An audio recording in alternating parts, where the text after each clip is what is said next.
right. Happy Sunday, everybody. You got to tell us if you can hear everybody okay. We got Hookup Rob here joining us. What's up?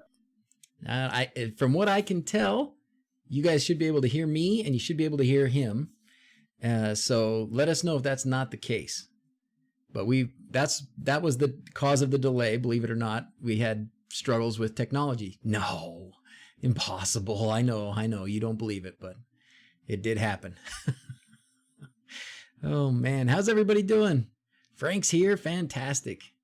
Mark, Blade, Brian, John. Awesome. Thanks, fellas. Thanks for being here. It's good.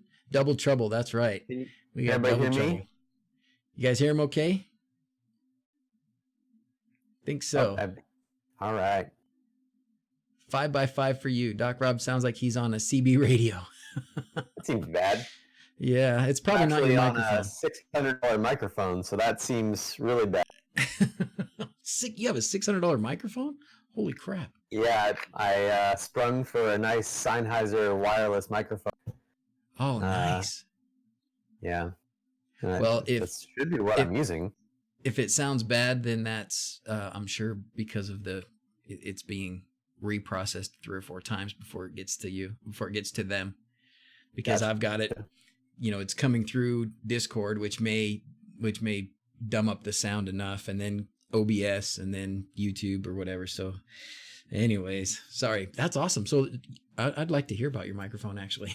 So it's like a little pack. It's like a little microphone pack like that. Okay. And there's another one that plugs in to the other side like that. And then they just transmit to each other, and it's got a little, lapel mic thing that goes down here. I see it. And it's awesome. Except maybe it's not right now. Let's turn the sensitivity down maybe and see what that does.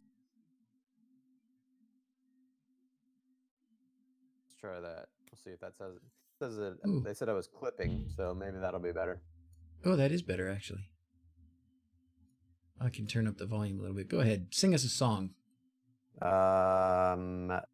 Any song. It's 9 o'clock on a Saturday. That one. Baby shark. No, not that one. Not that one. the only song I know. Did we get copyrighted already? All right. Oh man, bit more volume, much better, softer but smoother. Okay, I can go up on his volume a little more too. So perfect. There you go. All right. Yeah, I actually record at like -37 dB, and I had it turned to 0 because when I did a live stream with PoE Texas, and with them, they couldn't hear me at all unless I had it at 0. So. Oh, really? Yeah. So I turned it back down to 0, thinking that was good, but maybe -37 is the way. Cool. All right. Cool. All right. So it's been a while, Rob. It's been a while since we had you on this stream. So thanks for coming back. Absolutely. I want to hear to be back. I want to hear about some of the stuff you've been doing, because you were saying you're building a desk, and are you talking about making something with the 2813 LEDs? Is that what you're talking about? So a company, BTF Lighting, sent me. I'm sure you've seen. They're like the main Amazon seller for LEDs. They sent me one of every kind of LED that they sell. So the SK9822, SK6812, the WS2812B, the WS2812B Eco, the WS2811s, the WS2813s, and the WS2815, and maybe a couple more APA 102s. Those are the only ones I can remember right now. But so what I did was I set them all up. I wrote an Arduino program that would cycle through different things like, a single LED on red, a single LED on blue, a single LED on green, full strip on red, full strip on green, full strip on blue, and then one LED for white, and then the full strip on. And I measured current draw. I measured voltage drop. I measured. I did like not necessarily a quantitative measure, but a qualitative measure of how far you could go before there was like a drop in the quality of color until you started to see like the the oranges come out in the white. And yeah, so we can finally get some actual numbers, because I feel like every time you go and look for like how much power am I going to need for my strip, they always say, oh, it's 20 milliamps per LED, and then you have 3 LEDs per, and so it's 60 milliamps per chip is what they always estimate, right? Mm-hmm. And it's not anywhere close to that, like not Right. even not even a Is little that bit. right? So Oh, good. I hooked up my multimeter and ran the actual amperage through. And one of the really interesting things is how different, because like the little microcontrollers that are in there, like the 2811 and the 2812s, and they obviously are consuming um, some power as they are lighting up any lights, because they're still essentially getting the message, don't light up the lights. And so there's always some idle current draw. And one of the things that was really interesting to me was how different that idle current draw was in all the different strips. The WS2815 are like, they're power hungry. It's Oh, crazy. really? Even when the thing is off, Are they they draw really like, bright? no, not necessarily. But Interesting. they're 12 volt. The 2815s are 12 volt, so it's the only other 12 volt individually addressable LEDs other than the 2811s that are super. Um, and do it kind of cool. They do it with instead of having each red, green, and blue in parallel, or yeah, in parallel with the 12 volts, and just stepping down the voltage for each of them like they do Uh-huh. in the 2811s. They run them in series. So it goes through the red, goes through the green, goes through the blue. And so each of them essentially gets 4 volts. And then Oh, if you only want to have one of them on, it shorts it out with a little transistor resistor that keeps the current, it keeps it like a constant current driver. So the weird thing, the weird way that manifests is if you have, like, let's say I turn on red at 35%, right? Well, in a normal LED strip, if you turn on red at 35% and then you turned on white at 35%, the white would draw 3 times more current than the red because it has to have the red, green, and the blue on, right? uh-huh. Well, because these are in series, having red at 35% draws the exact same amount of current as white at 35%, even though you've got red, green, and blue. Because it's the constant current driver, it Oh, it always consumes that current. So pretty interesting to go and actually kind of figure out the inner workings of all these things. And yeah, so I'm trying to figure out which one's the best, which one, obviously one of them is not going to be the best, not like the camera review where it was like, oh, this is clearly the best one that uh-huh. you want to get, because not only is it the cheapest but it's also the best. But it's a, like, if you're going to encase them in epoxy or something like that, you're going to want something that's really robust, and because if it stops working, then you're and so you probably want to spend a little extra money on the front so that you don't have to go chipping away at your epoxy later on to get your LEDs out to fix them. And so like the 2815s are good for that because they have a backup data channel, and yeah, all kinds of good stuff. When are you going to be done? Is that this week? Yeah, it's on the editing table right now. So I've done all the tests. I just need to edit, and I just got back from vacation. Took another vacation last week, so was in Oh, Chicago nice. all last week. You went vacation to Chicago. You have family Yeah, there? I've got my sister lives there, um, and her kids. So actually, my nephew Connor is really really big into tinkering and electronics and Arduino and stuff like that. So I got to go to his house and he showed me all of his projects. He's got some cool stuff. He's 10 and he's doing awesome. Oh, Um, that's great. I think you've they have told a me really about that before. Yeah, they have a really cool, like, um, what do they call them, maker space. Okay. uh, and it's like a maker space for kids. So there's obviously adults there that know what they're doing, um, and then they have workshops for kids where they can go in and build a LED nightlight, or build they built a little watering, or a little plant little potting thing that had a water sensor in it, and then it had LEDs on the outside, and it showed the soil moisture level on the LEDs on the outside. Wow. Yeah, That's super pretty cool. cool. That's super cool. And then, John, it's in Naperville, right by Naperville. It's called I think it's actually in Hinsdale. It's called Tinkerworks. Tinkerworks was the name. Super cool place. Awesome. I turned off my screen sharing to you, Rob, thinking maybe we would have a little bit less jumpiness or lag or something. But it's been working pretty well, I think. So if you need to see my screen, we'll turn that back on. No, I've got the stream up so I can see the chat, so it's a little behind, but no big deal. Perfect. Well, that's cool. The Makerspace is pretty fun. We don't the place where they do the Maker Fair down the road from us has one. I don't know the hours. I've never been down there, but I've definitely been interested. And that's another reason why I think that place will keep doing a Maker Fair, even if Maker Fair the brand goes away.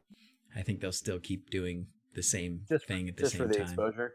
Yeah, I think so. I mean, it's just it's a nice time for them. They're kind of in between their different events that they do, and so I think they'll probably keep on trucking. So that's great. I'm excited to see that what you decide. I still have plenty to learn about LEDs. Plenty. Yeah, and they're coming out with a bunch of them. You can see the one that you have up right now, the 2815s are like $54. That's that's crazy expensive. I think the AliExpress store has them for like $30, but still, that's way more expensive than the $12 or $13 that you pay for the WS2812B Eco Edition. So, dual signal channel design, sure signal breakpoint. Well, I'm excited to see what you come up with. It's good to have options. Good to have options. Exactly. Yeah, and my big go-to now is the ones that have the white channel in them also. So they're RGBW, and so the SK 6812, I think, is the one that has that, and they're by far the best because you don't get that weird white, like bluish purplish white thing when you select white. And so the desk that I'm building, I included a channel along the entire back of it for those RGBW lights, and I'm going to put obviously the SK6812s in there. I think it's 6812. I might be wrong on that. That's what I pulled up. Well, it's what it looks like. I mean, these are definitely RGBW. It looks like they're it says similar to 2812B, but they've got white and RGB. So yeah, and even you can see, I'm pointing at the screen. That helps everybody. You can see that they've got their, it looks like, part of the circle here is taken up with a yellow looking LED, and then they've probably got the red, blue, green on the left-hand side there. Yep. So and cool. So I've got that kind of going along the whole desk. And so the idea is that I'll be able to only light up the part of the desk where I'm working. And I'm trying to come up with something cool where I can I have two buttons, and I can start up the space, so say okay, it'll start up like a 4-foot section, and then I'll have a button on the desk that'll move that 4-foot section along different parts of the desk so I can light up, just the area where I'm working. That's awesome. Ken, of course you're going to have to try and do some sort of a sensor, right? So that it moves without you pushing the button, right? So it knows where you're sitting. Cool, I don't know how, good luck with that. I'm sure it's possible, but maybe a distance. You could do it with like an ultrasonic distance sensor. You could put it on one side, and as you move closer to or further away, maybe you could adjust where it sits.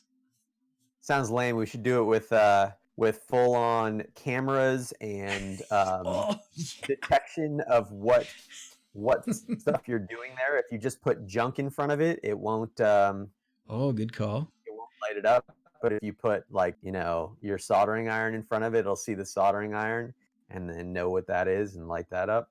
has anything happened with anything? That's a good idea. Has anything happened with any of those companies that we saw at CES that had those? Uh, Remember what were they called? There was like a oh gosh, what was one called? There was something berry one. Remember they were doing nursing homes and Oh yeah, my cherry home. yeah, yeah. What did you ever hear from them? I haven't heard Yeah, neither anything have from I. them. No. Neither have I. My guess is what will happen is at some point they will move from the basement into the middle section, and then they will, have a product on the market once they're in the Once second they're on floor. the second floor instead of the basement. Yeah, Yeah. that's funny. Uh, lasers, lasers will do the trick. Not Yep. enough reason to put lasers in things. So, do you have any pictures of your desk to show us? Yeah, probably. Let me see if I could I put want them to on the see. computer or on my phone. I had aspirations of building a desk. I made some plans, and then I just went down to the Habitat for Humanity Restore, and I found a desktop, and I just mounted it. That's been the end of that. Yeah, it's super sad. I have like a crazy awesome desk right now that I bought like 10 years ago that's made out of solid Belizean mahogany. A guy Oh like was goodness. selling it on Craigslist, and it was beat up. And I bought it from him and I restored the whole thing. Um, but it's sort of been like, the giving tree. It's been like the giving desk, where like every time I move someplace or we relocate something, I have to like cut it up and fit it into the new space. And it's seen some things at this point. It needs to be replaced. And To the and we got a new couch that has a curve to it, and the back of the desk is supposed to butt up against the couch. And since now the new couch has a curve, then I feel like the desk has to have a curve. So, first world problems. That's fun. That's fun. Let's see. Yeah, so many pictures. Mark says he's creating oh yeah, for a wheelchair. Oh, that's good. What are you doing with it, Mark? Mark Sutton creating for work with the distance sensor for a wheelchair. That's cool. Let's see. Currently doing a project with a friend with those IP67 LEDs on the small boat, and those magic home controllers. Oh, that's cool. That's cool. I was toying around with, and I've got it sitting here. I've been toying around with, Quindor has a new. Oop, dropped it.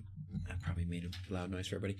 Quindor's got a new digital LED controller. So this one will do RGB lights like that.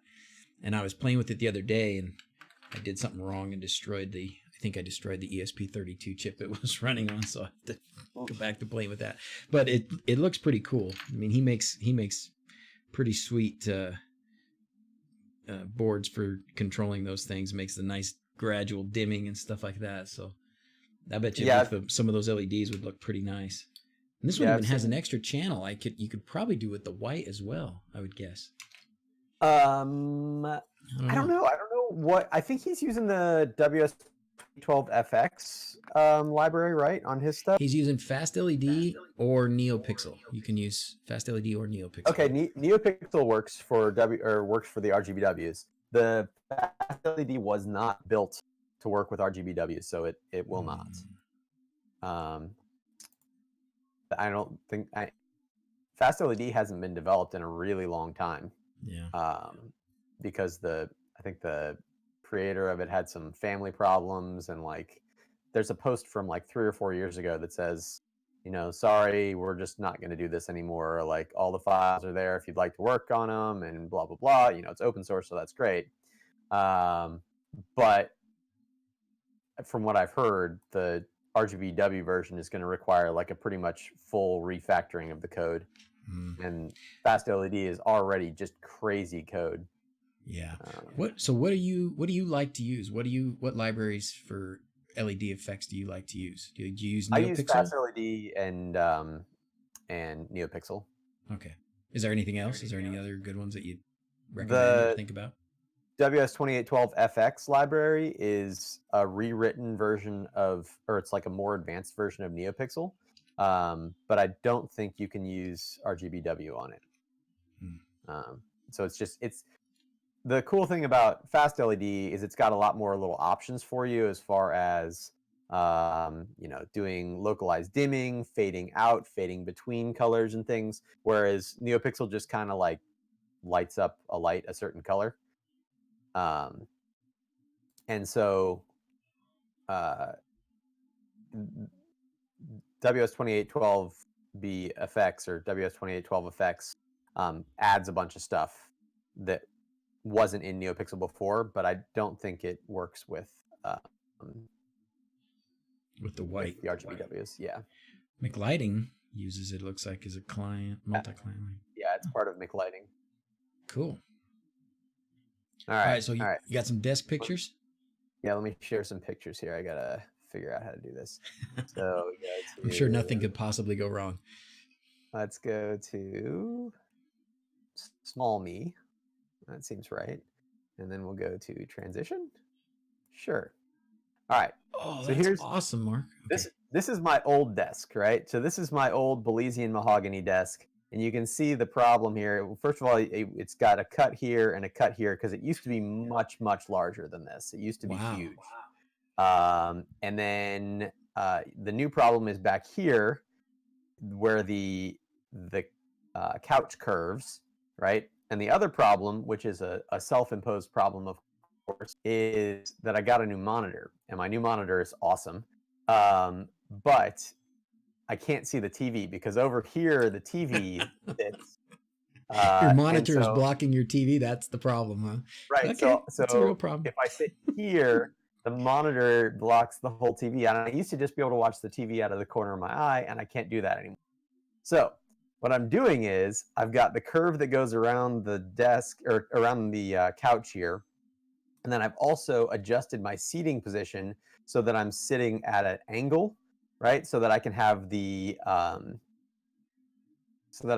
monitor in an angle and then still see the TV, right? So that's the plan. Let's see if I can. I got to see how you drew this up. All right, so here's. Look at that. Here's some of my building. So here's the. This is the back side, right? So this is curving around the desk, right? And then this is the channel where the. Oh, there's some pictures from my. Why does scrolling not zoom? That seems terrible. Here we go. So this is the channel where the LEDs go. So they go the whole length of the desk and around the, right? And then I had where is the picture from the build the house? So yeah. Of it stained. Where did the picture of it stained go? I don't know. These are all pictures from making videos. Are you going to make a video about the desk? Is that part of your plan? Maybe. I don't know if there's interest in it. So I know I'm going to do another video for 50,000 subscribers when that happens. Another like tour, an updated tour. So I figure I'll just show off the desk in the updated tour, and then if there's interest in it, then I'll do a video on it. I took pictures and some video. Oh, maybe it just got added. I've got some video of me working on it, so I should be able to do that if there's interest. But it doesn't have that much smart home stuff in it. That it does have one really cool thing. I would suggest that you make the video, even if it's just a short one, like one of those. What's that guy?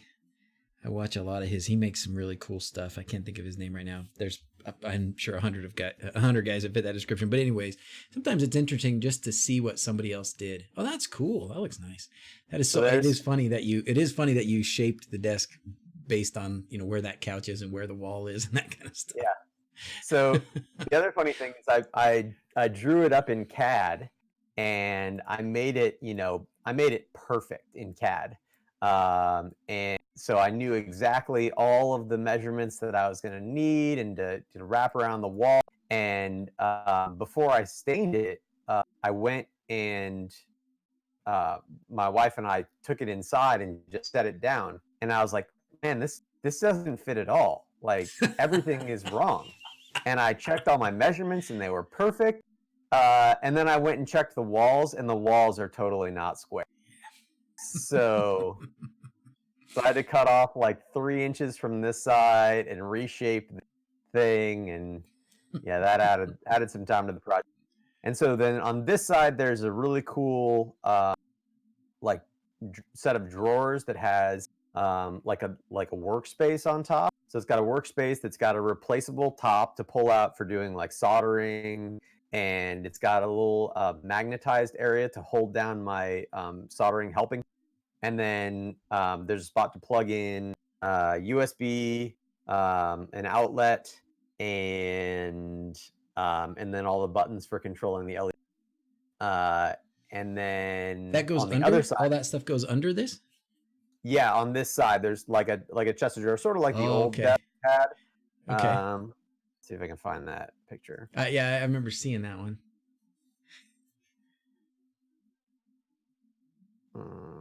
Save to Dropbox.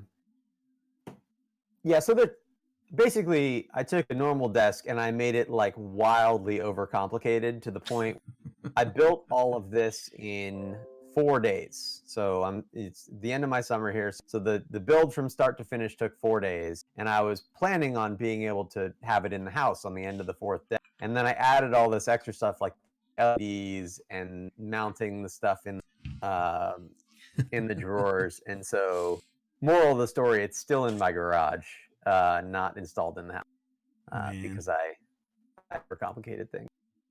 And you got to go back to school teaching in a few days, or what? Yeah, on Friday. Oh, man. So I'm not looking forward to that. Sorry. All right, so here's man, this isn't a finished version of it, but you can see a little bit. So this is obviously just the drawers, and then there's drawer fronts. But then this area right here has a nice pull-out workspace, right, that pulls out, and it's got like the magnetized area for helping hands, and it's got a little rubber pad that can go on it, like one of the little cutting pads. And then on this side is where all of the switches are. So there's like a outlet that's here, a USB outlet, and then there'll be buttons here, and then on this side there's USB hub for my computer, right? So the USB hub for the computer is here on the front of the desk, and then wires will run back down underneath the couch and then over to the other side of the desk where the computer will be. Your wife's okay with all this? She's happy with all this? Oh yeah, it's gonna look sweet. It looks nice. It definitely looks nice. And she probably likes having you in the living room there working instead of like I'm like isolated. I'm like back stuck in the corner of the house where I'm all by myself, and I don't know what could be happening downstairs, and I'm not aware of it. So we realized a long time ago that I need to have my desk in the same room as the TV. Otherwise, we just don't see each other. And so that was like 10 years ago when we bought the big desk, and I was like, I'm sorry, we're gonna have a desk in the living room. Like it's gonna take up an entire wall. Yep. That's awesome. Well, cool. Thanks, man. That's a good project. That's fun stuff. Yeah. Right, I was reading something here. A large project. If somebody says, Mark says, that overcomplicated, that's not like you. Right. Let's see. Has anybody used the Xiaomi Mi Flora in Home Assistant? Does it work with Home Assistant? I think that's the one that doesn't. Is that right? Yeah, I think it's the Aquara that works. Yeah, the Aquara works. So I don't know if the Mi Flora works. But are all those sensors Zigbee? Are the sensors still Zigbee? I think they're like a proprietary Zigbee. Oh, really? The Mi Flora ones are? Yep. Oh, bummer. Let's see.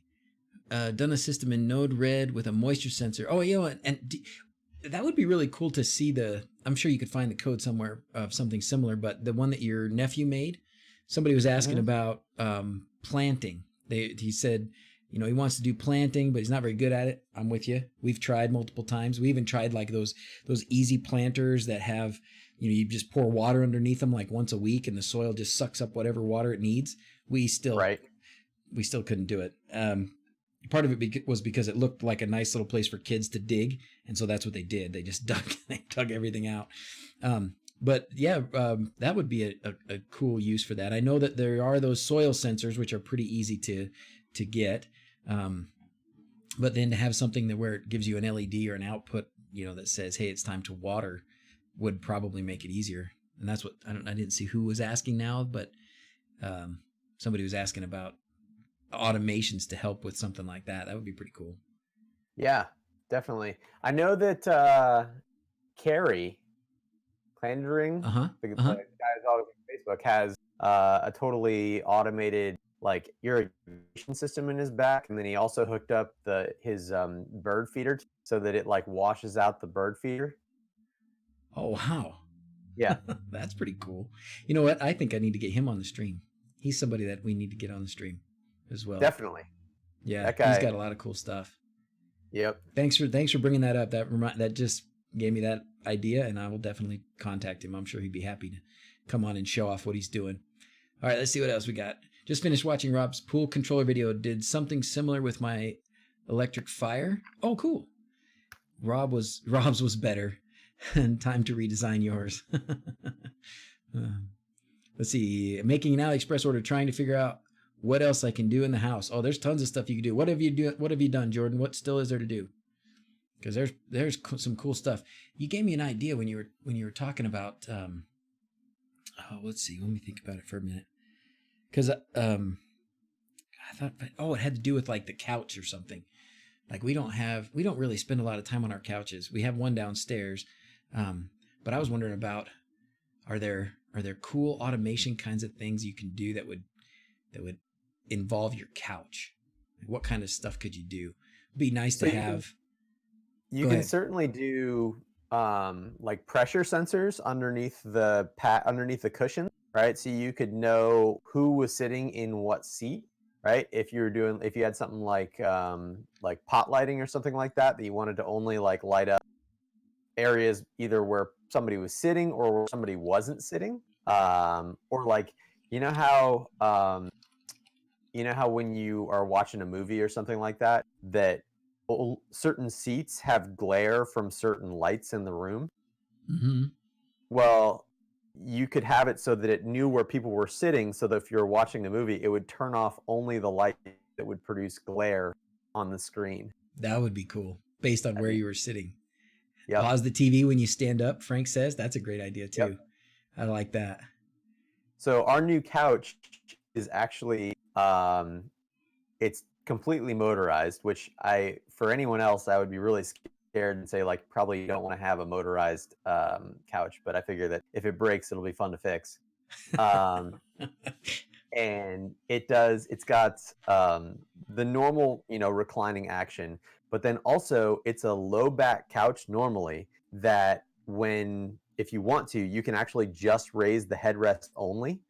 And so what I want to do is I would love to have something that was automated where I could say, Alexa, recline the couches or something like that. Or Alexa, I'm ready to get up, and it will bring them all back down, because it's kind of annoying it's not an instant thing. So you have to sit there and hold the button. But the problem is that they're, linear actuators that are made to lift up a couch when there's a person sitting on it.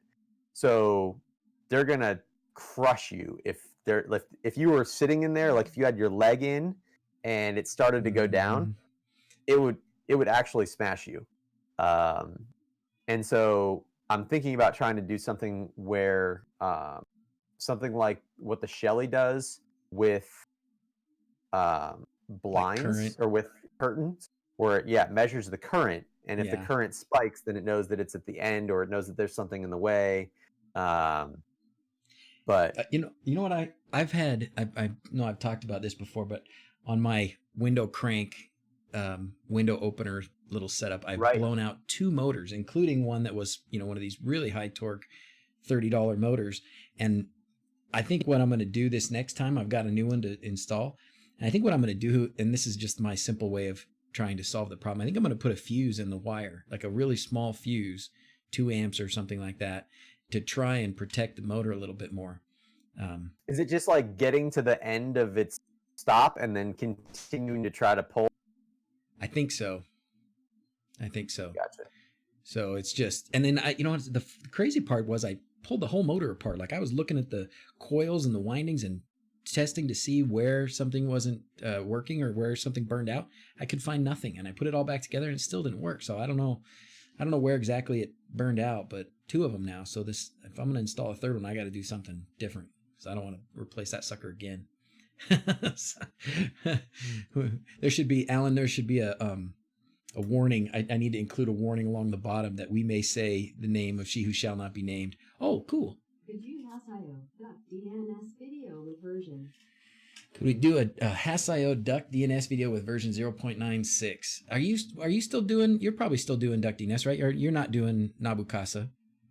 I haven't seen any differences with duck DNS actually. Like it, I installed it back in like 0.41 or something like that. Maybe even less. Maybe 0.3 something. And every time that I have updated, it's been fine. Although I'm not on 0.96, I'm on 0.94. So maybe it broke recently. I just updated to 0.96 last night at work, actually, and it wasn't too bad. It wasn't too bad. It was just the temperature sensor stuff. Everything is working so well that I'm not updating until 1.0. So. Oh, really? Yep. I wanted the new sidebar menus, and I wanted the what was the other thing? Oh, I wanted the new developer page. You click the developer thing now. Like if we go, I'll show you. Yeah. You've probably seen it, but for everybody else. So this can now collapse. This was Juan's idea, and it's great. Juan M Tech said, "Hey guys, wouldn't it be cool to have this on Twitter?" And it started this whole thing where everybody was like, "Yeah, that's awesome." So they've done it. They did it right away, which was really cool. And then when you hit developer tools, now you've got this. And if you're on the states page, which I go to a lot, I'm on the states page a lot. And then you go someplace else. When you go back to the states page, or when you go back to developer tools, it should take you back to the states page. So now you can pretty quickly just hit developer tools and be on the states page instead of going down to the bottom. And I work on the laptop a lot when I'm messing with this at work, and it's sometimes it's hard to get down to the bottom of the screen with the dock popping up and some stuff. So I liked that a lot. And the only thing that really went wrong for me on this one was the climate things. They changed the names of a few things in the, so if you're using air conditioning or heating components, you had to change a few things. But what I was going to suggest to whoever it was that asked, I can't remember now, sorry. But what I was going to suggest is Juan here has a really good video about duck DNS. And again, like Rob said too, I don't think it's changed very much. I don't see it right here, but you can just go to juanmtech.com and search for it. He's another guy I want to get on the stream. I want to visit with Juan. He's a good dude. I love I love the way he does stuff. Good videos. He does make super good videos. Low audio. Uh-oh. Set operation mode, set HVAC mode. Yeah. And then I had to go in, Frank, as well, and do, like, if you had, what was it? When you set the modes too, like if your initial mode was auto, you have to change that to cool or heat or off and do that a little bit differently. So, all right, we haven't done any of this. Let's do this today. Let's do unicorns for Michael. Thanks for that. I know we've had a few new people subscribing. If you guys haven't, I can't imagine that there's anybody that watches this that hasn't already subscribed to Rob's channel, but the hookup. It's always fun to type the hookup into YouTube and see what comes up. I think you are top now, but it used to be crazy. You used to get some pretty weird stuff. Right. Yeah. Yeah. Now if it's only bad if you. Oh, I always forget. Does my name have a space? Is it hookup or is it hook space up? I forget. Let's go find out. This will be fun. So when I write the hookup. It should just pull you up, but so if you type it in with a space, it just me. But I think if you type it in otherwise, oh no, it says, "Did you mean?" Hey, I finally did it. I conquered YouTube. Yeah, you did. You finally beat out all this stuff. Yep, all the weird stuff. The Sims hookup. The Sims hookup. Yeah, that was the one. Actually, I think there's a bot. Oh, hookup. You can't be hookup. Hookup is bad. Hey, buddy, what's up? Hi. Are you guys doing okay? What's up, son?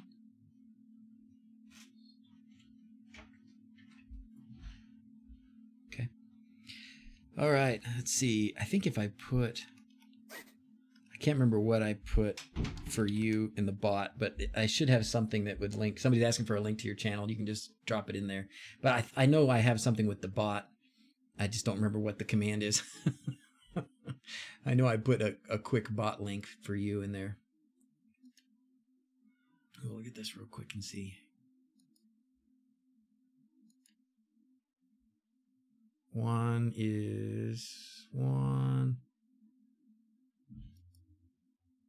Rob. Yeah, that worked. It should have worked. Did that work?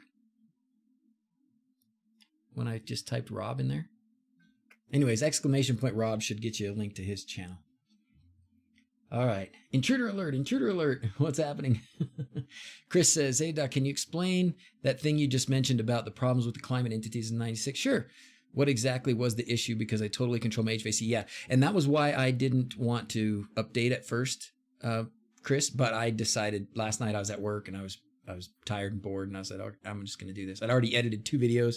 So I was like, I'm not going to edit any more videos. So we're going to look at, so yeah, I can show you, we can kind of walk through it. So there was a couple things, but basically if I just kind of open up my files here, I can tell you, cause I pretty well remember. So in your configuration.yaml, go to your climate entries, and then the things you had to change first was, this right here. It used to say initial something else, and Frank just typed it too up in the chat. So if you scroll up in the chat, he typed what it used to say, but you have to change. I think it said initial activity mode or something like that. Initial something mode. You have to change it to HVAC. So now it's initial HVAC mode. And then you have to change the mode. Auto isn't a mode anymore. So you can't have auto in there. It's got to be heat or cool or off. So those 2 things had to change there. And then let's see, what else was it? Something else it feels like down here. Away. And then maybe it was the other part was in automations. I know there was some stuff we had to change in automation, so we'll look at that real quick. Do you control your air conditioning or anything with Home Assistant, Rob? I mean, I use can. Nest? I have them in there, but I don't ever touch it. It just does its own thing, or what? You just Yeah, I have it, set up on schedules. And just works on schedules. I've said it before. I feel like as far as the amount of money that I've spent versus the use that it's gotten, my smart thermostats have been the worst investment. really? I probably spent $250 each on them. I have upstairs and a downstairs, so it's $500, and we don't do anything different with them than we did when we had, like a normal, just programmable one that came with the house. So. You're making me feel very good about my DIY thermostats now. Yeah, I've got absolutely. a bunch. I mean, as long as they're working. We use them a lot. I still manage it, but I'm like fanatic right now about trying to save money and trying not to run the air conditioning when we don't need to and stuff. So I watch it pretty closely, and I've got some automations like you see here, some automations that do certain things at certain times and stuff. But I also frequently will override that with my own, oh, it's cool enough in the house, turn it off or whatever. And I'm adjusting the temperature. Sometimes, like this morning, I got up and I was like, oh, it's kind of warm. So I turned up the air, or turned down the temperature so the air would come on. So this is another thing that you had to change here, Chris. This was kind of a big deal. So the services changed. So it used to be climate set away mode. You can't do that anymore. Now it's got to be, the service is climate set preset mode. And then you list it like this. Okay. And then you have to list all your entity IDs like this. Well, you did that before anyways, I think. And then you have to tell it which preset mode down here. So preset mode away. And I think you can name this different things as long as back in your configuration, when you set that temperature, you make sure that you use the same word.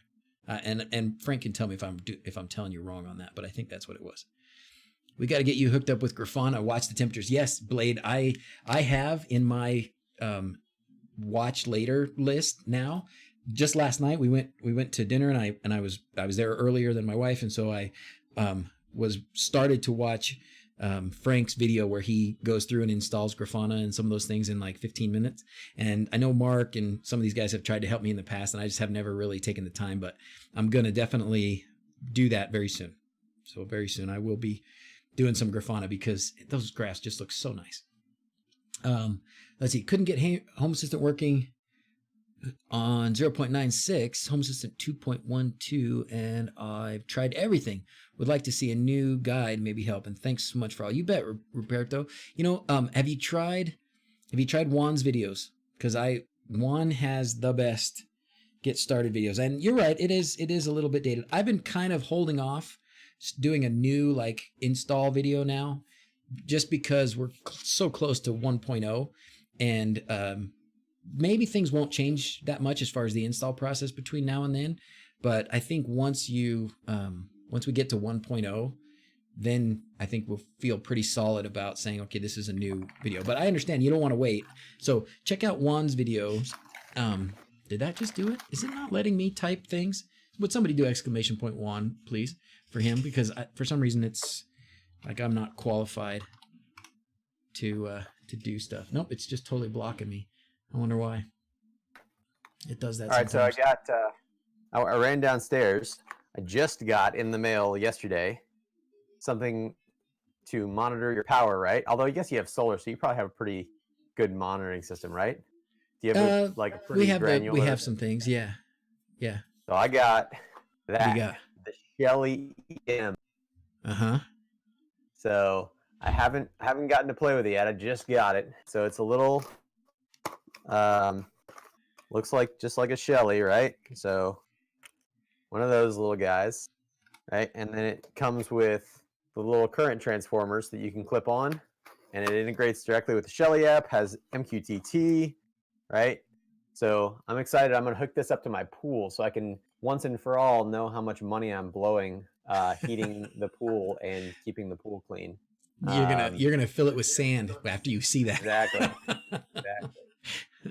So let's see. This is the one right here you got, right? Let's see. Does the 2.5 do some energy monitoring? Oh yeah, the Monitors 2.5 capture has energy monitoring on both channels. This is the 2.5, and both the out 1 and the out 2 have energy monitoring separately. And the other really cool thing that's in here is not only does it have overcurrent protection, but it also has over temperature protection, because sometimes you can draw, like exactly the maximum amount of current and it doesn't seem like it should cause any problem. But there's also a temperature monitor in here to know when the wires are heating up, so that you can have it shut it down if it goes over that temp limit. Yeah, that's smart. Pretty I cool love the stuff. Shelly guys. Those guys are so good. They make such good stuff. They make such good stuff. Let's see. Thomas, I'm sorry to hear this, man. So Thomas says 0.964 update operation failed and it wiped out the Home Assistant program files. So I had to do a fresh install and copy over your config files. Dang. So the backup, somebody was asking about backup. Spend some time to talk about backup and recovery. Maybe handle how you have covered different scenarios like hardware, software, and software failure. What are you doing these days for backups, Rob? You probably haven't changed your system since your video, right? I still have my old Dropbox system going, which is actually pretty unnecessary because now I use the snapshots feature in Virtual Machine in VirtualBox because my Home Assistant runs on a virtual machine, and so I've got like 2 or 3 different snapshots of that. So if I were to get a failure, I can just roll back a day and everything will be fine.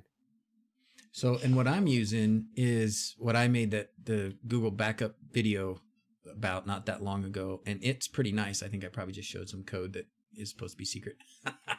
It's been a while. Anyways, this add-on here, and I did a little video, Rutger, about that. That's and I've got it set up so that it does a backup every morning. So when I look at snapshots, like my most recent snapshot is 6 hours ago, and this is now, that snapshot is on Google Drive.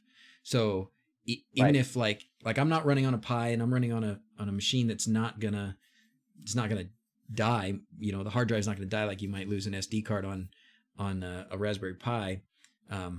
So it's really easy to, if I like yesterday when I updated and had problems with the thermostats, or potentially had problems with the thermostats, it would have been very easy for me to just start up Hass.io and just click one of these and then just tell it to restore. And then it would have been right back to where it was before I messed with it. So as far as like the simplest way to do that is to have these snapshots set up automatically so that you're getting new snapshots every day, so that anytime you make a change and mess things up, you can go back easily. And then the problem that Thomas had, looks like it got to the point where he couldn't even pull up Hass.io anymore. So in that case, what you have to do, you want to make sure that when you're doing these snapshots, you're doing them off your machine somewhere. So Google, Dropbox, GitHub, whatever, find a place, and even in your own personal drive, if you just want to copy them to a network drive, something like that, just make sure you've got them off of the SD card or off of the machine that you are working on, so that you can still get to them later. Because what Thomas has had to do is just do a whole new install. So new SD card if you're using a Pi or whatever, fresh image of Hass.io, start it up, and then once you get it started up, you can put these snapshots into your backup folder. And then when you come to this page, they'll show up there, and then you can click on them and restore it. So it's a pain in the butt. It's definitely a pain in the butt. So this way is nice and easy. And then you always want to run, you run your checkers as much as you can. Let's see, that's not the page, but run your config checkers and make sure that you're not, go in here and run your config checkers and make sure that you're not causing yourself a problem. And sometimes you will anyways. Sometimes even though it doesn't show up here, you might have a problem anyways. I had a problem when I went to the community store, and I updated Hacks, the community store, and I updated it before I updated Hass.io to 0.965 or whatever it is. And that broke things, because this was made to only work with 0.96.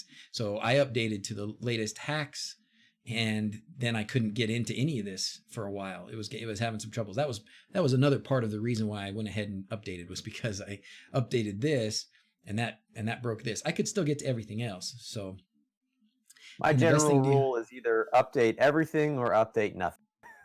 Yeah. So, because I feel like a lot of the problems come when something big changes in the main Home Assistant branch, and then all of the add-ons and the integrations have to change and stuff like that. So yeah, either update nothing or update. Yeah, and then when you do need to update, when it is time to update, make sure you got a backup, a nice snapshot that's got everything saved just the way it was, and then pray and cross your fingers and burn some incense or whatever you do, and then update, and be prepared to roll back, or be prepared to spend a little bit of time sorting things out. So, and that's just the nature of the beast. I know it sucks, but I certainly can say, in my experience, it's gotten easier, and I think part of that is they're doing a really good job of notifying us of more breaking changes, of fixing them very quickly, and the more you fix them, the better you get at fixing them. So I'm not as afraid anymore. I still don't do it all the time. I'm not quite as bad as Rob, I guess, at this point, but as far as waiting to update, but I still wait. I don't jump on the first release that quickly, because I know that there's those potential breaks. But mine is just, my Home Assistant is working so well. Like I need to knock on wood here. I have not had a problem with any automation or any device in like months. It's ridiculous. Wow. Like it feels like I've got this ridiculously perfectly polished system going on, and that's a little scary to me. And so that's why I'm like, all right, I'm not going to update, because everything is going too well. And when I'm doing videos, I'm like super careful not to break something. It's working too well. That's interesting you said that, because I was pulling into my garage last night, and my garage door didn't automatically open, and I think it was more to do with it didn't. I know why, because I had unplugged it. Oh, that's why, you dummy! I unplugged my MQTT thing. That's why it didn't work from the car USB port, because I had to charge my phone. Well, that explains that. But I had that thought. I was like, I'm gonna ask Rob, like, do you run into problems like that? Do you have problems where things don't work, or you set it up and it works for a while and then it stops. And because I know that plagues me sometimes, and probably other people, but it sounds like you've found a sweet spot for the last few months, huh? I tell you what, I have no more devices in my house that use the cloud. I've switched over every single light bulb and switch and everything. It's all local, except for the echoes and stuff that require cloud. It's things are just going too well. Well, good luck. Hopefully it lasts for you for a while. Yeah. And I like what JD says. I always stay one version behind, so all you coal mine canaries can find all the bugs. That's the truth. And Frank, I can't believe you've never had to use your Hass.io backups. Man, that is... I haven't had to much, but I definitely have had to. Back with it's been not quite a year. I think it was around Thanksgiving for some reason, it feels like. But that whole MQTT-mageddon where they changed how Mosquito was used with the integration and yeah, and some of us used, what I just updated. I had it set on auto update, which Frank was calling auto break, or has told me he called it auto break. So don't set things to auto update, very many of them. And it destroyed everything. And I lost like a month plus worth of automations and little tweaks, and it was a pain in the butt. So that'll happen to you once. And if you don't learn after that, I hope you do. Because that was a big pain. Although I was visiting with my sister, and she actually has a professionally installed home automation system. She uses a program called, or a system called ELAN, and man, it is like my own personal nightmare. Like you can't fix or tweak anything. Like you get exactly what you get. And if you want to change something, you'd like go into settings and it would say things like, contact your installer. And I'm like, what? Yeah. No. No, I can't imagine not being able to mess with my own stuff. Let's see. Maybe if you restart and your config isn't valid, it shouldn't restart. Yeah, that's probably good. I don't know how is it handling that anymore, because I know you can still start with an invalid config. Like I had, because sometimes it doesn't need to fix everything. Like you don't have to have everything right. Like if you have a component, like for me with those climate components, I could restart and have something wrong because I didn't actually catch all the things I needed to change before I updated, but it started. It just was those entities didn't show up. So simple things like that, I think they've done a pretty good job of making it so that won't stop your system from starting. It'll tell you, hey, there's problems you need to go fix, when you try and find it and you can't. But and you know what? Actually, you make it. Who was just saying that? Thomas. Big problem with this update was that it was a Python update as well. So I guess if you're using custom scripts, is that when you run into problems? Because I don't think using any custom scripts. So maybe that was why because I've definitely seen some people say that they've had big problems, but I didn't. I mean, the only real problem I had was with the climate things. Maybe let's see, every time I update my automations break. You talked about that stuff already. No, what, like, how so, JC? Some things will break for sure, sometimes, but it shouldn't break everything very often. Let's see, we got another subscribe, so we're going to do this little dance. Whee! If an upgrade fails and prevents Hass.io from starting, Hass.io will downgrade again and your working version automatically. Most common problem, people don't wait for it. That might be true. I wonder Frank, if to fix that, instead of, just having it do that, how it's got the Hass.io loading screen? I wonder if you could just have a different Hass.io loading screen that said, like, your configuration was invalid, restoring from previous or from last good configuration. And then when you go to the page, you'd be like, oh, well, I need to wait for this, rather than if it just says, setting up Hass.io, that, essentially the Hass.io screen of death, right? Or where it says, can't connect to server. If it was just a slightly different message that said, you messed up your config, we're fixing it, just wait. Don't pull the plug, or nice. you'll really be sorry. Yeah. Sorry, I like Blade's message. Sorry, your HASS.io is screwed. Just give us a second. Something like that. Something like that. First introduction to home automation. I installed a Creston home automation system for Sultan de Brunei home in London. Whoa. All settings were locked down. Yeah. I had a same kind of story, Rob. I had, I was editing a video yesterday during surgery, which is okay. Don't anybody freak out. It's okay. I do it all the time. And the surgeon came over and looked at what I was doing and goes, "What is that? What are you doing?" And so I explained to her what I was doing, and she's like, "Oh, look at my system." And she has like the Honeywell system in their house, which is a TC or something. And I guess her husband installed everything, but like every light switch, they've got cameras, motion sensors and all that stuff. And it all looked like it was working fine, but that's because they stayed all in one ecosystem. I don't know what they had to pay for each light switch or each camera or whatever, but it was all Honeywell branded. So it had to be thousands of dollars, I would guess, for their whole system to redo to do their whole house like that had to be pretty expensive. Right. It seemed to work just fine, but I didn't ask about what happens if something doesn't work. What do you do if something stops working? Or what if you want to change something? They had some very simple automations in there that they could do, like, oh, turn on the lights at this time, turn them off at that time, that kind of stuff. But it wasn't anything, super cool like what we can do. Draw and the moneymaker, though. You don't just pay for the system; you pay for the system plus the support. So when something goes wrong, you don't try to monkey with it yourself. You just say, "Hey, something went wrong. Call the guy." The guy comes out, charges you his hourly, and then he fixes it. Right? Yeah. But the other thing with those systems is because it's all within one ecosystem, everything is so pricey. Like they were showing me, it's really cool. They've got, like a single system where they say, okay, on the basement TV, switch to Apple TV, and it's got all a media cabinet somewhere where it switches to the right inputs and yada yada. But you're supposed to do all that through your phone.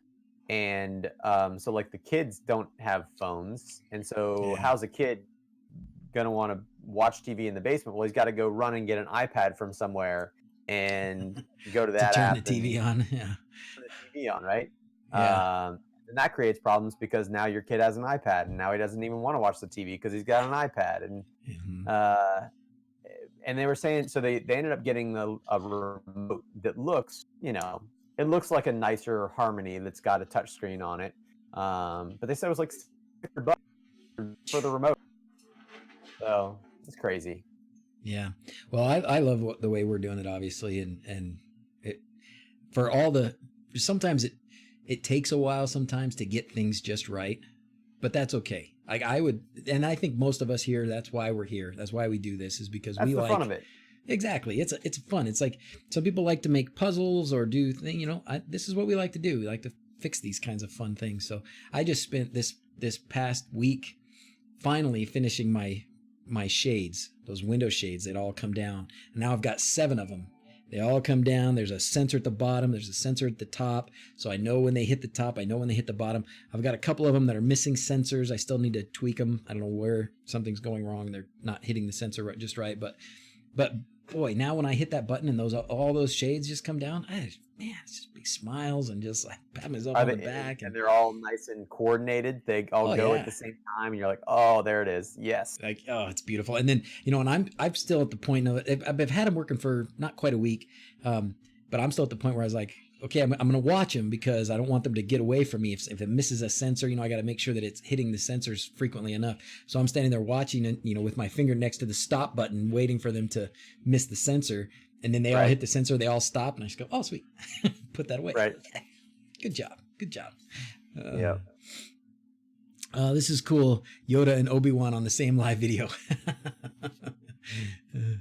I've got the ears for Yoda. I was going to say, who's who? Let's see. Have I switched out one of those sensors? No, I need to, though. I should have tried. You know what I was thinking about doing? I've had some, this is off topic quite a bit, but whatever. That's what we do right here. I've thought about, I've gotten in trouble with my car Rob, you got an electric car, so maybe this has happened to you. If you don't plug it in, and or if sometimes for some reasons it doesn't charge. I don't know what. I've only had it happen maybe 3 times in the 3 years I've had this Leaf, but if it doesn't start charging at night, I go out to get in the car in the morning and I can't get to work because it doesn't have enough charge, so I got to take a different car. I've had it set up with an automation that says, hey, if it's not plugged in based on the sensor that is attached to the juice box, which is the charger that I have, then it will tell me. But sometimes that hasn't worked either.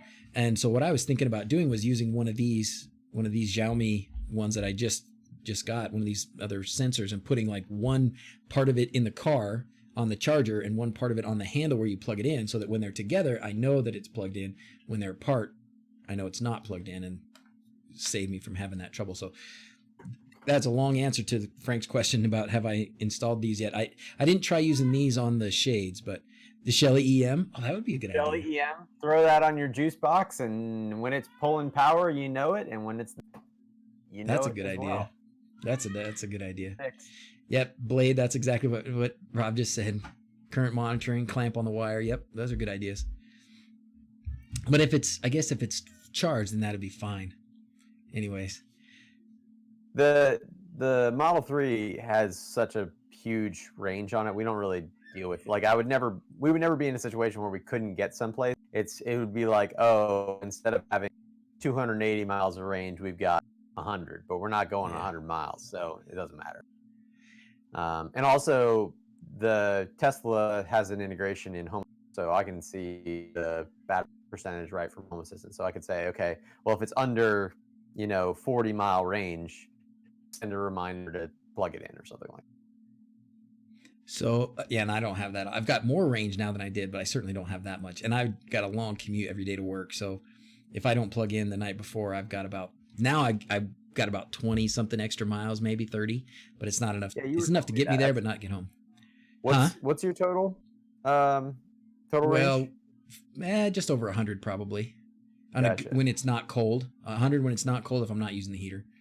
But it's 52 miles round trip to work, so that'll take that out. Let's see. Hold on, I got to do some doctoring here. Wait a minute. I saw somebody. I think this was. Oh gosh, now it's gone. The comments. Somebody. Oh yes, Thomas's. Oh, this is Seamus, right?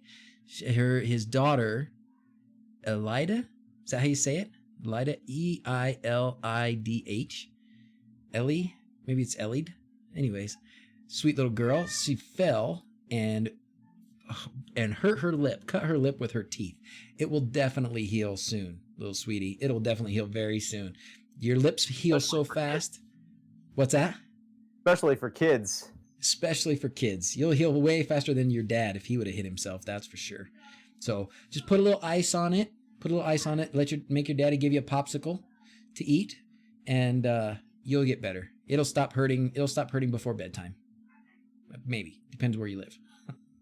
You'll be okay, honey. I'm sorry that happened to you. All right. Ailey. Oh, Ailey. That's a cute name. Love the way you spell it. Have an automation that when you go to bed and the current's not flowing, you're alerted. Yeah, that's what I did have, JD. But then it's just been occasionally it hasn't been working, and I think the reason that it hasn't worked was because of the Alexa text-to-speech service change. Sorry, I changed the name of mine in here so that I would trigger it and know that I've said something wrong. So I'm not sure. See. But yeah, so sometimes it hasn't triggered, and I didn't go through yet and change all my automations to use that different service. So a lot of my Amazon Echo speaking automations haven't been updated, haven't been working. So have I automated a sprinkler system? Any suggestions on the system? What do you think, Rob? Have you done sprinklers? So I got something to say about that. So yes, I have SkyDrop, and I am thinking about, as a sort of service to the community and a general message, right? I'm thinking about filing a class action lawsuit against SkyDrop. I talked to my dad, who's a lawyer, about this, and he hooked me up with somebody in his firm, because what Skydrop has done is they had a bunch of stuff that was advertised on their packaging when you bought the stuff, right? Do this from the app, be able to do this and this and this and all this stuff on the actual thing. And it's not like I bought it from China. I bought it from Home Depot, right? And then about a month ago, they put all that stuff behind a paywall. They said, oh, our app now costs $3 a month. And if you'd like to do all the things that you did before, if you'd like to use your sprinklers, it's going to be $3 a month. That seems illegal. And you know what? That's funny. And that was Skybird? Is that what you said? Skydrop. Skydrop. And right. If you go to their Amazon page or something like that, I mean, they are just absolutely inundated with reviews now that say like, hey, I had this for 2 years and now it just doesn't work anymore. And they want me to pay $3 to make it work. Like that, that is just crazy. Yikes. And it's a huge company. I mean, they were like the third largest sprinkler system company third largest automated sprinkler system company when they were selling their stuff. Yeah. It's crazy. Well, so anyways, that's coming up in the next few months is when I get that class action sorted out, I will tweet it out and hopefully, because I know there's a bunch of other Skydrop, and so we can get a bunch of people in the class. Yeah, that's I haven't done anything with sprinklers.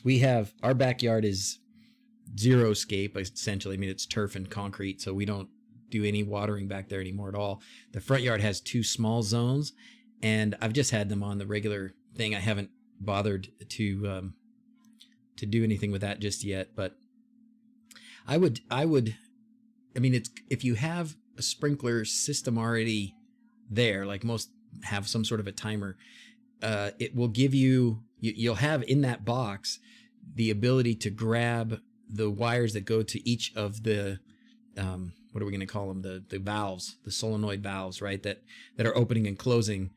And what you need to do then is just take something like a Sonar 4-channel or whatever you want, just a Node MCU and some relays, and just connect to those contacts that go out to your different sprinkler valves, and then set up whatever you want, Tasmota or ESP Home or something to control them.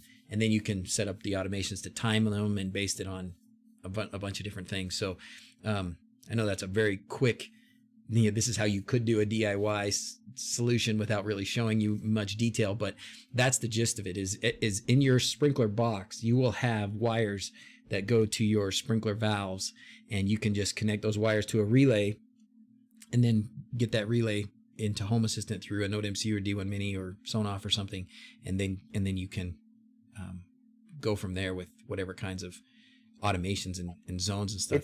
Thought about Sonoff, but you have like 10 zones. Stupid easy. It's stupid easy to build. But the thing that Skydrop is supposed to do for you is, you put in things like, this is the type of lawn that I have in this zone, or this is the type of soil that's in this zone, or something like that. And then their proprietary thing, their thing that was supposed to be so good, is it uses forecasted weather to say, okay, there's going to be this much precipitation in this many hours. And so if you marked that you have sand, right, as your soil in that area, then sand is something where if it rains a lot, it's going to be able to percolate through the sand. And so you wouldn't necessarily water the sand area. But if it's like dirt or something like that, where a lot of torrential downpour or clay, whereas it isn't going to get time to actually saturate the soil, where it's just going to run off the top, that it would adjust the different zones differently based on what the weather was going to be like. Not just rain, no rain, but rain over a long period, or a light rain over a long period of time versus a very heavy rain. And so for me, it was totally worth it to pay the money to have somebody else develop all of those little nuances of the automation. except for the fact that it was cloud-based, and now they want to just charge me money to do the same thing that it was supposed to do. So, That sounds pretty amazing. That sounds pretty cool. Was it doing that? It was working that way? Yeah, it worked Wow. great for 2 years. Wow. Absolutely. Let's see. Ian's asking about an AC 1114. I don't know what that is. Is that a what kind of remote control right? is that? What's that? AC 1114, is that the 1114. router? I don't know. Let's see. This remote. Oh, so this is a remote for your air conditioning unit, maybe? Handheld radio emitters for roller shutter. 433 megahertz. I don't know. You know what you could try, Ian? You could try what Jenny just did on that video with ESP Home on the RF bridge, where she put an ESP Home sketch on there, but she also gave it access to the RF chip, so you can get a wider range of codes, and than what just Tasmota on the chip, the ESP chip, will be able to give you. So since this, I mean, I'm just basing this on what I'm reading right here, just that this is potentially a 433 megahertz signal. So that's what I would try if you have an RF bridge. Jenny just did that video. It was well done. She did a good job.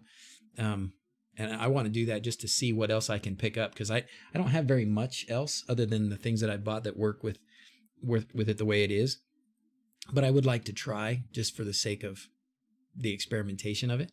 So that's what I would start with anyway. See if you can do that. I don't know if anybody else has done anything with that specific one. So I know also there's a way to increase the range of the RF capabilities even without, and you put it in raw mode. There's a command in Tasmota to use. It's like use really? raw and then like some hex code, and it'll increase the range of the 433 megahertz packets that. Oh, here you go. Yeah, RF raw. But this, yep, here, this is it. But this does mean you do have to change the firmware on the RF chip as well to this port sich firmware. So this is similar to, so you do either way, you can do it this way. You can do it with Tasmota, or you can do it the way Jenny did it with ESP Home. But either way, you have to access that RF chip as well.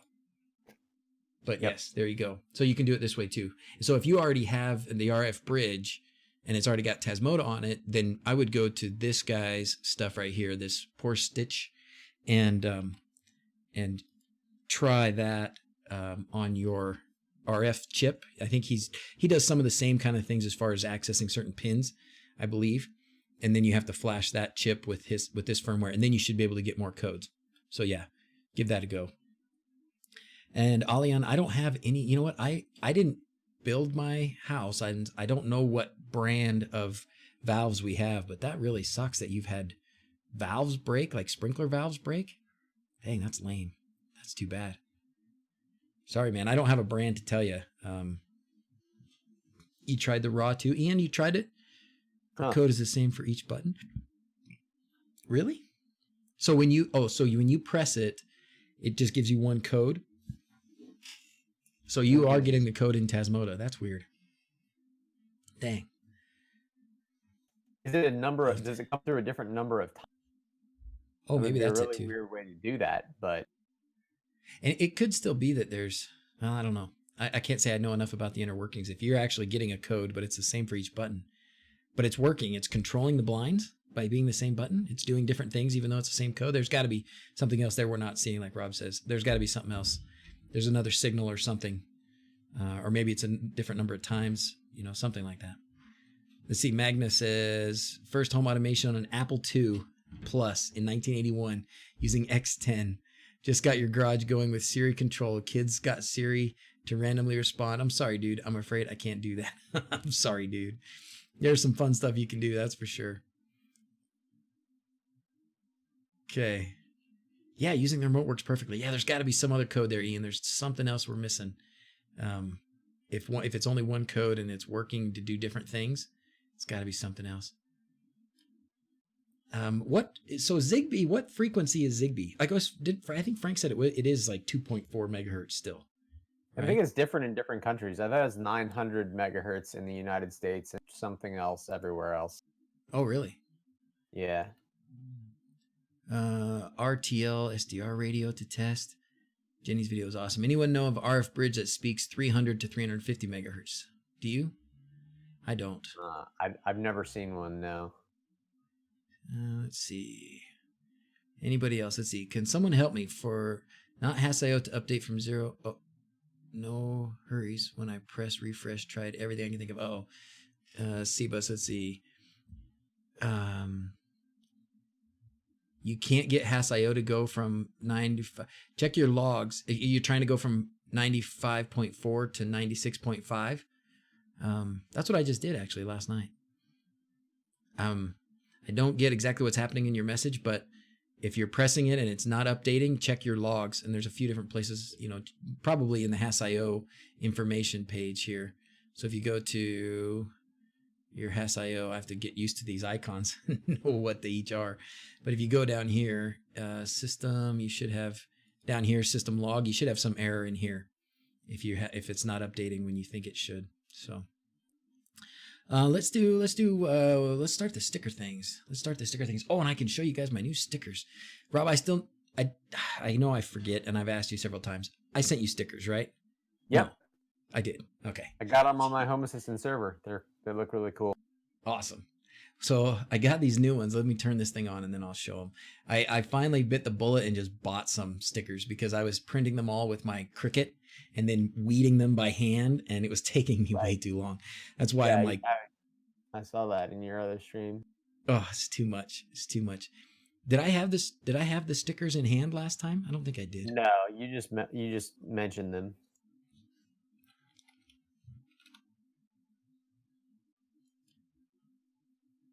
All right, let's start a new one. What do we got today? Today is 28.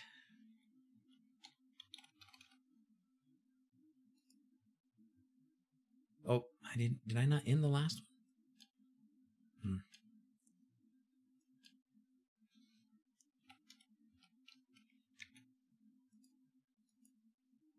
Okay, there you go. Exclamation point, enter. And then this is what the stickers look like. Let's not cover Rob's face. So I ordered 2 different kinds. These first ones are this little guy. That's kind of fun. I thought they were going to go closer to the border, but anyways, they're kind of cool. And then the other ones are these big Home Assistant ones.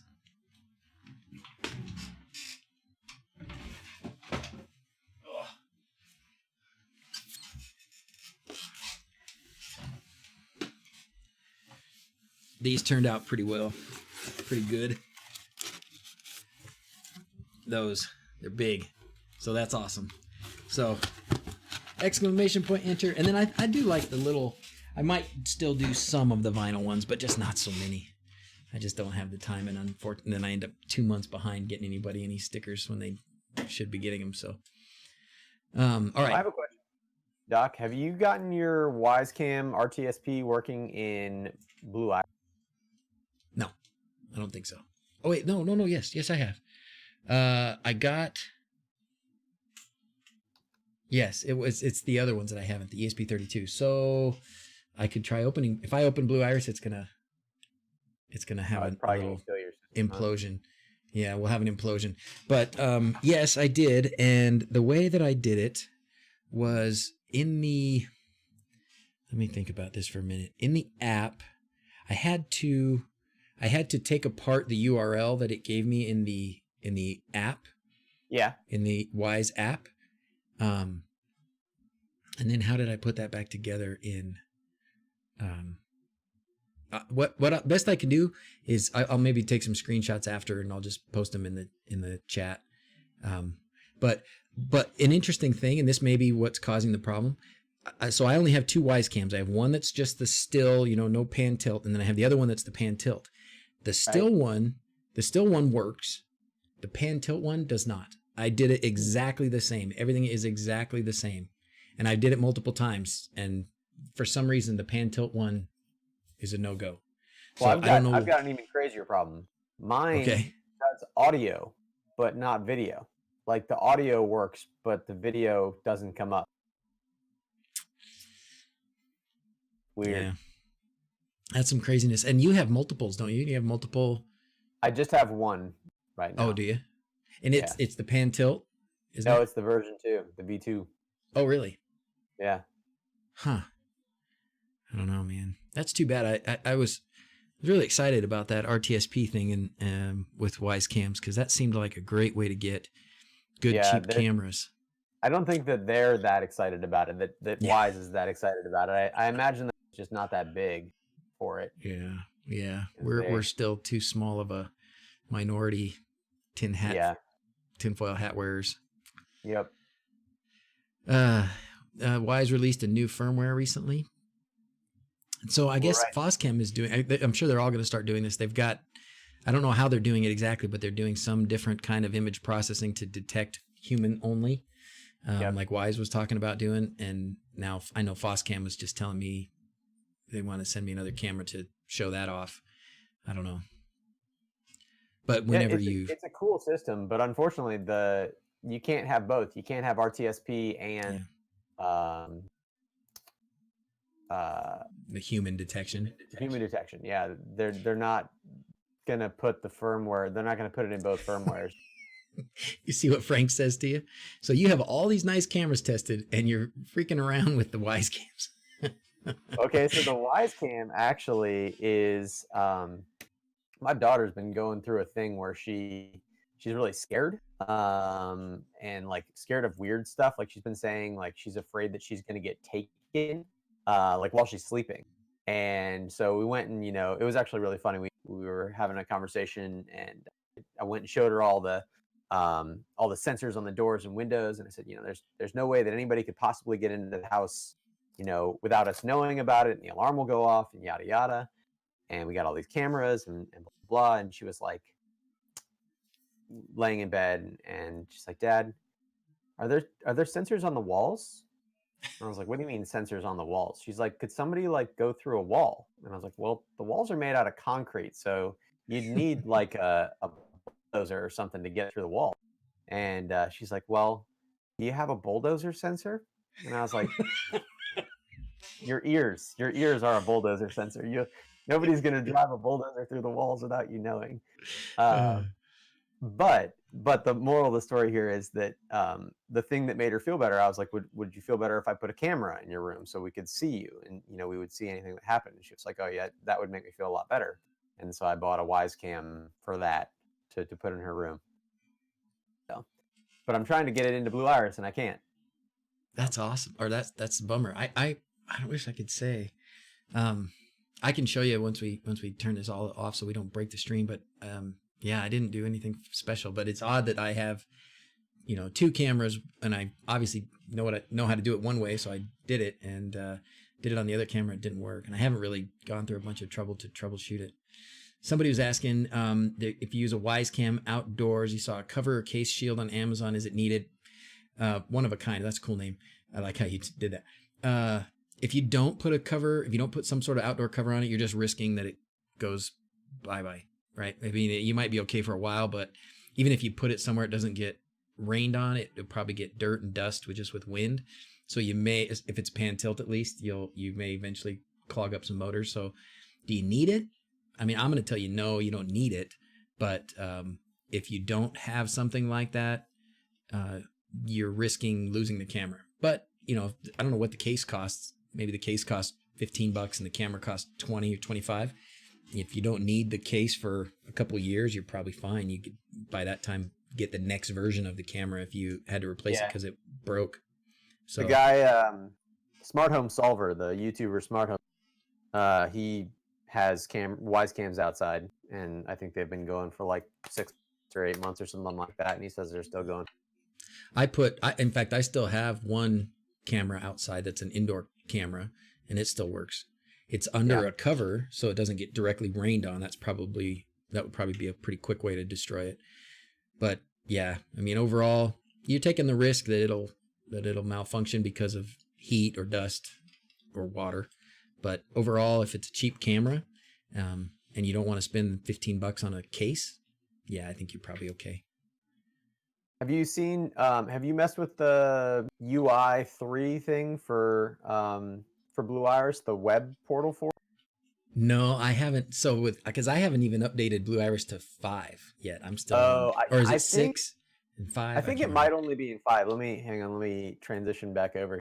So I should probably this is switch. the web portal. This is what it looks like just through the web UI. It looks super Wow. nice. And you can And do all the things that you would normally do. You can like click on a camera. You can, see clips for each individual camera, and it like gives you a preview of the clip. I actually like it better than the actual software. Like it's just really good, integration of the camera system. Here's so my unfinished desk in the garage. no, all that stuff in the garage and no cars. So is that accessible from outside the house? Like, did they provide some sort of secure connection to that? Because I haven't wanted to put a port and do access No, it you outside the mean house. like there's no Blue Iris Cloud, if that's what you mean. Okay.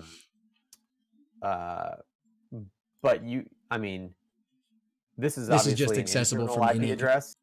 This Yeah. is, so that's why this works. Okay. But So you can look at this you on any other computer in your house, right? Yep. That's what you're saying. Yep. You can, it's got SSL, so it's showing not secure here, but you can do HTTPS on it if you wanted to be able to use it out. And then I guess they do have some sort of Blue Iris Cloud because you don't have to set anything up with like DuckDNS or anything like that if you use the app, if you use the Blue Iris app on your phone, which is also super nice. And then somebody asked about MQTT with Blue Iris for Home Assistant messages. That's what you do, right? They were just asking about the best way.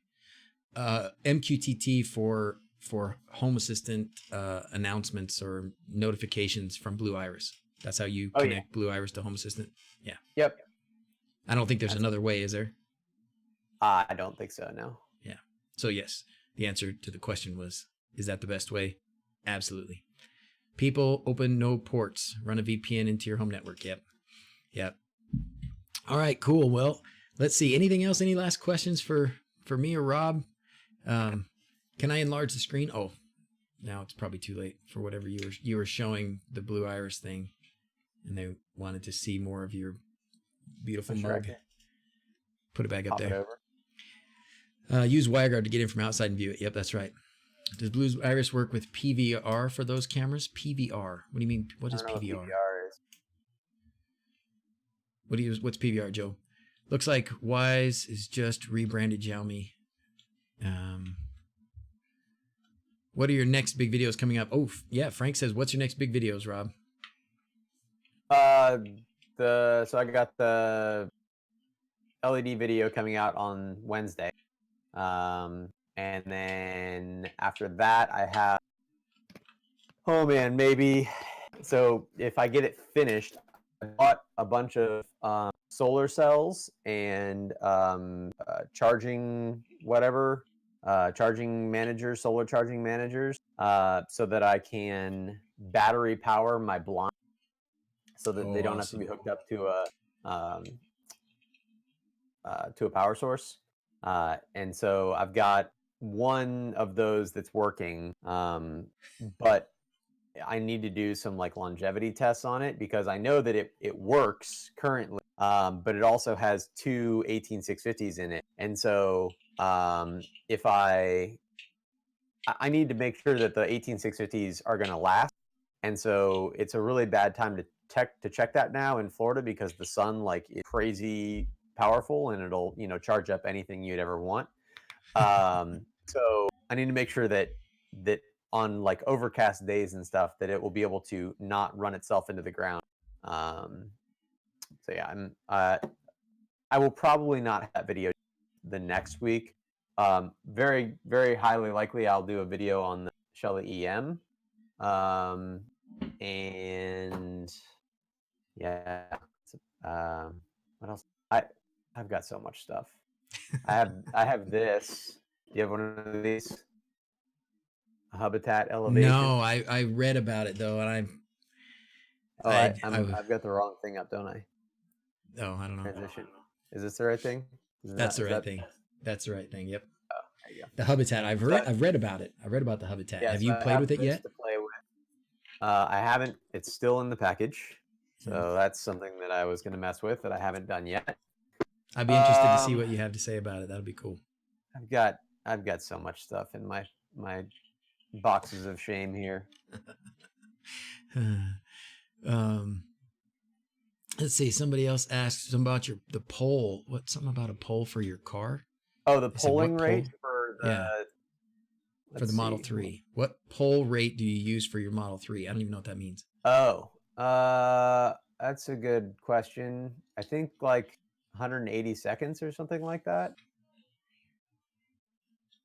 Is that like ludicrous mode or something? What do you? No, like for the Home Assistant integration, it like asks every 3 minutes to update the battery. Because I've heard that you can set it for, I think it's like 45 seconds is like the minimum you can do, and it'll run down the battery. And I know that the Home Assistant integration does use battery because it's obviously asking the car like to send information, but it's for me. Yeah, I'm sure it's pretty minimal with a huge battery like that. Exactly. Yeah. So somebody says, quickly tell me when it's best to use scripts over automations and vice versa. I don't use any scripts, I don't think at all. I don't just use automations. So if you're good at writing scripts, that would be the time to use scripts. That's what I would say. Otherwise, go with automations. And if you can't do something with one, then use the other. That would be the other generic thing I would say. So, all right, cool. I think we're pretty good here. Let's get some kids up and we'll do some sign-offs. Does your daughter want to come on? We saw her out running by the pool. Uh-oh. Oh, no.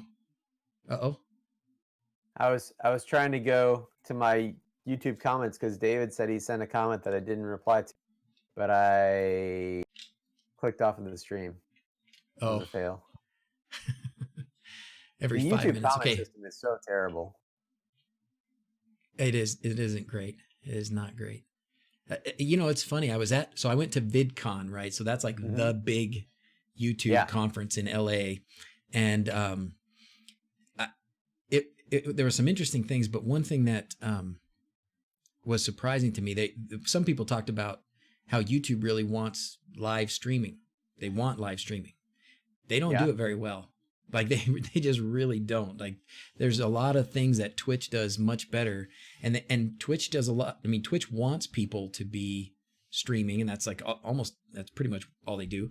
And so they reward you when you successfully stream. YouTube, every time, and I think I figured out why, but for the last month or so, every time I post a live stream, I get quickly demonetized for that live stream. Not that it matters. I might make a few cents, but it quickly demonetizes and says it's not suitable for advertisers. And I'm trying to figure out why. What in the world could they be doing? In the title, it says home automation and tech hacks. And my guess is that just saying hacks is enough to like automatically flag it and say, you're not suitable for advertisers. So I took the word hacks out of the title today. At least I should have. I didn't look at and make sure that. I see it right now. Dang it. I thought I did. Well, I'll have to figure out how to fix that a different way. So anyways, let's see. Somebody said maybe someone could do a video on it. What is that, GB? Let's see. Anyways, that's fun times. Okay, so let's get the kids up. Do you want to tell them it's time for... I changed the name of it. Everybody mute your She Who Shall Not Be Named. Alexa, tell everyone it's time for sign off. They've already come in a couple times to want to do sign off. I think they're waiting for me to do something else with them. You just announced that to all mine too. Did I? Yep, she heard it. That's all right. That's a good thing. Maybe we'll just keep doing it that way. That way it'll announce it to everybody that's watching. If everybody in the back, we have a. How many people got their Amazon Echo activated when I did that? They were everybody's out swimming, so wonder if they're like, oh, it's gonna happen. Oh, that's great. Let's see. Home automation and tech squirrels. Yeah, that's a good one. Dad. Squirrels and squirrels. Yes, baby. Dad. Yes, baby. Hi. Dad. Dad. Okay. Dad. All you got, so Sai got all of his. All right, kiddies. Whose turn is it to do the sticker things? I said me first. It was me and Grace. And then it's going to be Holly and Zoe next. We're having sharing troubles at our house today. No, I want it to be me and Holly. I haven't done it for a while. Okay. We're having sharing troubles. Oh, are you doing it now? Yeah. Okay, so here we go, Me and guys. We're Holly. going to do the giveaways. I'm after Holly. Okay, go ahead. Hit it, baby. 3, 2, 1. Did it not work? There it goes. Winner is Father Time. Hey, congratulations. You win, brother. I don't know if I already have your address or not, but send it to me in Discord, and we will get you some stickers, some of the new fancies. The new All right, who's up next? Gracie McGraceface? Yeah. Do you want to reach over? Okay. Go ahead, baby.